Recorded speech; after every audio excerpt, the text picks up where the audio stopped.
नमस्कार दोस्तों, स्वागत है आप सभी का एक बार फिर से आपके अपने YouTube चैनल टेक्निकल जॉब ज्ञान में। दोस्तों कैसे हो आप सभी लोग। उम्मीद करता हूं कि सब बच्चे होंगे, सबकी पढ़ाई शानदार तरीके से चल रही होगी। दोस्तों जैसे कि आप सभी को पता है, PGCIL power grid corporation of India limited में सिविल इलेक्ट्रिकल और इलेक्ट्रॉनिक्स ब्रांच वाले बच्चों के लिए एक जबरदस्त अवसर आ रखा है। 425 पदों पर ऑनलाइन फॉर्म मांगे गए, फॉर्म भरने स्टार्ट हो गए हैं। आज की इस वीडियो के अंदर अपन कंप्लीट डाउट्स के बारे में बात करने वाले। कई सारे मैंने PGCIL पे वीडियो बनाए, तो अलग अलग वीडियो के नीचे बच्चों के अलग अलग डाउट है, अलग अलग कंफ्यूजन है, तो मैंने सोचा क्यों ना इन सब चीजों को एक साथ लेकर के सभी आपके डाउट है वो क्लियर किए जाए। सारी की सारी चीजें बिल्कुल आपको ऑथेंटिक बताने वाला हूं, सो वीडियो को लास्ट तक जरूर देखना। और ये सब चीजें देखने के बाद में अगर आप एलिजिबल हो तो तुरंत आपको अपनी पढ़ाई है वो स्टार्ट कर देनी है। लगभग आपके पास में पढ़ाई करने के लिए मात्र 2 महीने का टाइम है। 425 वैकेंसी PGCIL में आज तक का इतिहास उठा के देखे तो पहली बार आई है। खासतौर से इलेक्ट्रिकल वाले बच्चे उनके लिए 344 वैकेंसी। इतनी वैकेंसी SSC जेई में भी इलेक्ट्रिकल के लिए नहीं आती है। SSC जेई की जब वैकेंसी आती है तो पूरे भारत में ढिंढोरा पीट जाता है एक तरीके से, लेकिन PGCIL में 344 वैकेंसी बहुत बड़ी बात है। अगर आप ये सारा क्राइटेरिया कंप्लीट करते हो तो तैयारी आपको तुरंत फॉर्म भर करके स्टार्ट कर देनी है। तो चलो दोस्तों आज के इस वीडियो को स्टार्ट करते हैं। सबसे पहली चीज, सबसे पहला डाउट ये कि लेटरल एंट्री, क्योंकि नोटिफिकेशन में ये लिखा हुआ 3 ईयर फुल टाइम डिप्लोमा का लिखा है, तो कई सारे बच्चे इस चीज को देख करके ये परेशान है कि हमने तो IIT करने के बाद में 2 साल का डिप्लोमा किया या फिर 10+2 मैथ से करके उसके बाद में 2 साल का डिप्लोमा किया है, हम इसके अंदर आवेदन करने के लिए एलिजिबल है या नहीं है। तो सीधी सी बात है, चाहे आपका डिप्लोमा 3 साल का है, चाहे आपका लेटरल एंट्री से डिप्लोमा 2 साल का है, दोनों प्रकार के बच्चे इसके अंदर आवेदन करने के लिए एलिजिबल रहेंगे। 3 ईयर फुल टाइम डिप्लोमा का मतलब सीधा चाहिए है कि पॉलिटेक्निक डिप्लोमा वाले बच्चे आवेदन करेंगे। फॉर एग्जाम्पल मैं आपको बताऊं तो SSC जेई का आप नोटिफिकेशन उठा करके देख लीजिए, वहां पर भी आपको 3 ईयर फुल टाइम डिप्लोमा लिखा हुआ मिलेगा, वहां पर भी लेटरल एंट्री वाले बच्चे आवेदन कर सकते हैं। एक चीज जैसे कि कई सारे बच्चों ने कमेंट करके मुझे पीछे वाले वीडियो के अंदर बताई कि सर जब हम PGCIL डिप्लोमा ट्रेनिंग का फॉर्म भरते हैं तो वहां पे एजुकेशन क्वालिफिकेशन का डिप्लोमा में 3 साल का टाइम पीरियड मांगते हैं। तो एक चीज ध्यान रखना, जब आप फॉर्म अप्लाई करते हो तो एजुकेशन क्वालिफिकेशन में ऐड करने का जो ऑप्शन आता है ना, डायरेक्ट आप डिप्लोमा ऐड करोगे तब तो डिप्लोमा 3 साल का टाइम पीरियड होगा, तभी वो फॉर्म सबमिट होगा। लेकिन ध्यान रखना, डिप्लोमा आपको डायरेक्ट ऐड नहीं करना है। सबसे पहले एजुकेशन क्वालिफिकेशन में IIT या फिर 10+2 हो तो वो चीज ऐड करनी है, फिर से आपको ऐड एजुकेशन क्वालिफिकेशन पर जाकर के डिप्लोमा ऐड करने हैं, तो 2 साल का टाइम पीरियड होगा तो भी आप उसके अंदर फॉर्म सबमिट कर पाओगे, कोई भी दिक्कत नहीं है। पहला डाउट आपका क्लियर हो गया होगा। उसके बाद में फॉर्म बात ये आती है कि सर हम इसके अंदर एक से ज्यादा फॉर्म भर सकते हैं क्या? अलग अलग रीजन के लिए वैकेंसी बताई गई है, तो एक से ज्यादा फॉर्म भरेंगे तो क्या हमारे को कोई फायदा हो सकता है क्या? बात सीधी सी है कि इन्होंने ऑफिशियल नोटिफिकेशन में मेंशन किया हुआ भी सेम डे आपका एग्जाम होने वाला है, यानी कि अलग अलग रीजन तो है, कट ऑफ भी अलग अलग बनने वाली है, कहीं पे ज्यादा कट ऑफ जाएगी, कहीं पे कम कट ऑफ जाएगी, लेकिन एग्जाम सेम ब्रांच का सेम डे आपका एग्जाम होने वाला है। एक से ज्यादा फॉर्म भरोगे तो 300 रुपए एप्लीकेशन फीस वेस्ट करोगे, इससे ज्यादा और कुछ भी नहीं है। तो फॉर्म आपको मात्र एक ही भरना है। अच्छी तैयारी करके आप एक फॉर्म भर के भी आप एग्जाम देते हो तो भी कोई दिक्कत नहीं है, आपको आउटपुट मिलेगा। तैयारी अच्छी नहीं करोगे तो फॉर्म चाहे 1 भरो, 2 भरो, 3 भरो, उससे कोई मेरे हिसाब से ज्यादा फर्क पड़ता नहीं है। वीडियो अच्छा लगे तो सभी बच्चे लाइक करके सपोर्ट करते जरूर जाना। डिप्लोमा 70% वाले बहुत सारे लोग ये इस चीज को लेकर के डाउट में, कई सारे बच्चे तो ऐसे ही है जो नोट्स वगैरह टेस्ट सीरीज वगैरह मेरे से लेते हैं तो उनके पास में नंबर भी है, तो बहुत सारे बच्चे कॉल कर करके भी परेशान करते हैं, सर मेरा डिप्लोमा 69% से मैं इसके अंदर आवेदन कर दूंगा क्या? मेरे 69 पॉइंट इतने परसेंट है, आवेदन कर सकता हूं क्या? तो ये चीज मैं आपको क्लियर कर देता हूं। डिप्लोमा 70% किन किन के लिए जरूरी है? अनरिजर्व कैटेगरी से आते हो या फिर OBC कैटेगरी से आप आते हो या फिर EWS कैटेगरी से आप आते हो ना, डिप्लोमा आपका 69.9% से है ना, तो भी आप आवेदन करने के लिए एलिजिबल नहीं हो।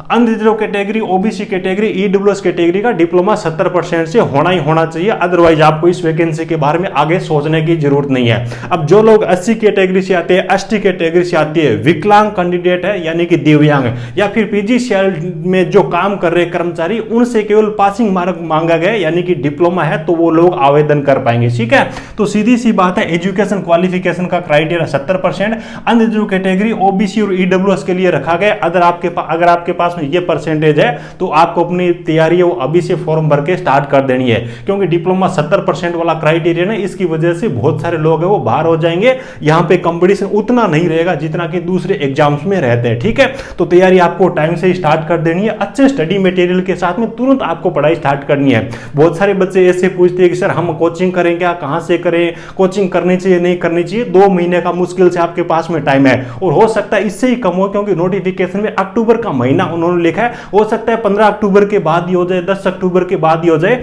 तो कोचिंग में फालतू काम का पैसा वेस्ट करने की जरूरत नहीं, अच्छे स्टडी मटेरियल के साथ में अच्छी थ्योरी पढ़िए, अच्छे ऑब्जेक्टिव पर्सन लगाइए, उसके बाद टेस्ट सीरीज वगैरह पे जाकर के सेल्फ स्टडी करिए, तो मेरे हिसाब से आपको ज्यादा बेनिफिट मिलने वाला है। और हाँ, एक चीज और बता दूं कि बहुत सारे बच्चे ऐसे भी हैं जो कि हमारे नोट्स के जरिए तैयारी कर रहे हैं, जो सिविल ब्रांच से और इलेक्ट्रिकल ब्रांच से, खासतौर से हिंदी मीडियम वाले बच्चों के सामने स्टडी मटेरियल की प्रॉब्लम रहती है, तो सिविल और इलेक्ट्रिकल दोनों के लिए कंप्लीट टेक्निकल का हमने हैंड रिटन नोट्स है इसका प्रोवाइड कर दिया है। वीडियो को डिस्क्रिप्शन में एप्लीकेशन की लिंक मिल जाएगी, वहां से भी आप ऑर्डर कर सकते हो, डाक के जरिए हम आपको सेंड करने वाले हैं, या फिर आपको वीडियो को डिस्क्रिप्शन में हमारे व्हाट्सएप नंबर मिल जाएगी, उनके जरिए भी आप ऑर्डर कर सकते हो। हिंदी मीडियम वालों बच्चों के लिए, सिविल और इलेक्ट्रिकल दोनों के लिए ये नोट्स आपके एसएससी जेई में भी काम देने वाले, आरआरबी जेई की आगे जो वैकेंसी आएगी उसमें भी काम देंगे। कंप्लीट टेक्निकल का आपको अच्छा खासा स्टडी मटेरियल आपको मिलने वाला है। पीजीसीएल डिप्लोमा ट्रेनिंग का आपको सिलेबस भी ढूंढने की जरूरत नहीं पड़ेगी, जितना इनके अंदर हमने दे रखा, जो सब्जेक्ट दे रखा ये तैयार कर लीजिए, उसके बाद मात्र आपको ऑब्जेक्टिव पर्सन लगाना, टेस्ट सीरीज लगाना, यानी कि प्रैक्टिस की ही जरूरत रहने वाली है। ठीक है,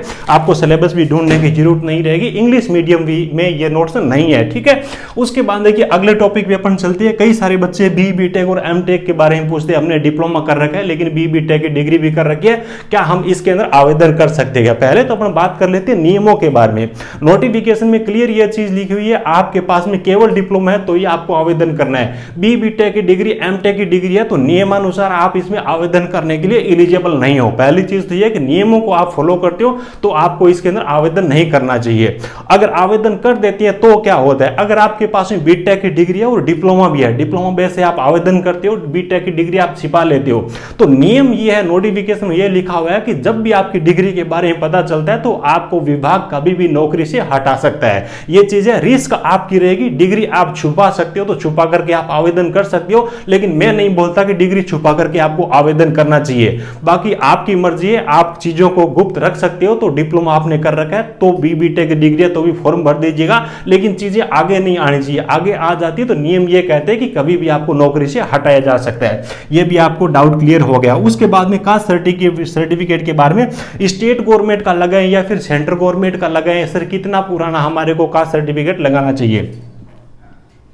सेंट्रल गवर्नमेंट का अगर आपके पास में कास्ट सर्टिफिकेट है तो वही आपको लगाना है। 1 साल से पुराना आपका कास्ट सर्टिफिकेट नहीं होना चाहिए। अनरिजर्व कैटेगरी को कास्ट सर्टिफिकेट की जरूरत नहीं है। ठीक है, अभी आपके पास में टाइम है। ओबीसी वगैरह वाले बच्चे सेंट्रल गवर्नमेंट का कास्ट सर्टिफिकेट बनवा करके उसके बाद में फॉर्म भर दीजिएगा, अच्छा रहेगा। हालांकि पुराना अगर आप कास्ट सर्टिफिकेट अपलोड करते हो तो भी फॉर्म आपका रिजेक्ट नहीं होगा, बाद में भी बनवा सकते हो। सेंट्रल गवर्नमेंट का नियमानुसार यहाँ पे कास्ट सर्टिफिकेट लगने वाला है। उसके बाद में बहुत सारे बच्चे ऐसे हैं जो कि डिप्लोमा के फाइनल ईयर में है, फाइनल ईयर में हम पढ़ाई कर रहे हैं, सर हम इसके अंदर आवेदन करने के लिए एलिजिबल है क्या? एक शब्द में बोलूं तो नो, आप इसके अंदर आवेदन करने के लिए एलिजिबल नहीं हो। आवेदन करने के लिए एलिजिबल नहीं हो, इसका कारण क्या है? यहां पे आप ऊपर देखोगे तो डिप्लोमा का परसेंटेज यहां पे मांग रखा है, तो आपने डिप्लोमा कंप्लीट नहीं किया तो आपको कैसे पता चलेगा भी मेरे परसेंटेज इतने आएंगे? पहली चीज तो ये है। दूसरी चीज ये है कि इन्होंने क्लियर मेंशन कर रखा है फॉर्म भरने की लास्ट डेट 23/9/2023 है ना, इससे पहले एज और एजुकेशन क्वालिफिकेशन आपकी कंप्लीट होनी चाहिए। यानी कि डिप्लोमा फॉर्म भरने की लास्ट डेट है ना, यानी कि फॉर्म भरने से पहले आपके पास में डिप्लोमा है, आपको परसेंटेज का पता है, तो आप इसके अंदर आवेदन कर सकते हो। अदरवाइज फाइनल ईयर वाले बच्चे वो इसके अंदर आवेदन करने के लिए एलिजिबल नहीं है। अब इन सब चीजों का अगर आप फॉलो करते हो तो जरूर आवेदन कर दीजिएगा। ऑफिशियल वेबसाइट की लिंक वीडियो को डिस्क्रिप्शन दे रहा हूं, और आवेदन करते ही आपको तुरंत आपको पढ़ाई स्टार्ट कर देनी है। जबरदस्त आपके पास में अवसर है, कंपटीशन भी यहां पे कम रहने वाला है। वीडियो को डिस्क्रिप्शन आपको हमारे मोबाइल एप्लीकेशन टेक्निकल जॉब ज्ञान की लिंक मिलेगी, उसको भी डाउनलोड कर सकते हो। कुछ ही दिनों के बाद में सिविल और इलेक्ट्रिकल के लिए हमें पीजीसीएल डिप्लोमा ट्रेनिंग की टेस्ट सीरीज भी आपको प्रोवाइड करने वाले हैं। कुछ टेस्ट आपको समय समय पे फ्री भी हम प्रोवाइड करेंगे। बाकी पेड हैंड रिटन नोट्स है सिविल और इलेक्ट्रिकल दोनों के लिए हमारे मोबाइल एप्लीकेशन पे अवेलेबल है। उनके लिए आप अभी से ऑर्डर करके आप अपनी पढ़ाई है उसको स्टार्ट कर सकते हो। खासतौर से हिंदी मीडियम वाले बच्चों के लिए हमने कंटेंट प्रोवाइड किया है, क्योंकि हिंदी मीडियम वाले बच्चों के सामने सबसे बड़ी प्रॉब्लम आती है कंटेंट की।